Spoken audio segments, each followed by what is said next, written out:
আমার কিচ্ছু ভালো লাগছে না, ধুর।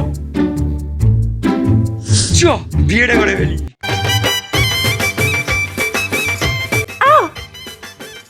ঘাড়ে খুব ব্যথা করছে জানিস, কাল সারা রাত জেগে ল্যাপটপে কাজ করেছিলাম। চ বিয়ে করে ফেলি। মানে বিয়ে করলে কি আমার ঘাড়ে ব্যথা ঠিক হয়ে যাবে? না, ঘাড়ের ব্যথা তো ঠিক হবে না, কিন্তু রাত্রিবেলা তোকে তেল দিয়ে মালিশ করে দেবো, ঘাড়ের ব্যথা চলে যাবে একদম। ধ্যাৎ, জানিস ভাই, কাল থেকে আমার খিদে লাগছে না। চ বিয়েটা করে ফেলি। ও গড, ধুর।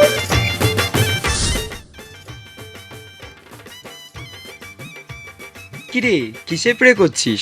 আমাদের বিয়েটা যাতে তাড়াতাড়ি হয়ে যায়। ব্যাস, এই যে তুই সারাদিন বিয়ে বিয়ে করিস, তুই নিজের পায়ে দাঁড়াতে পেরেছিস এখন অবধি? কেরিয়ারটাকে গড়, তারপর তো বিয়ে করবি। কই, আমি তো নিজের পায়ে দাঁড়িয়ে আছি।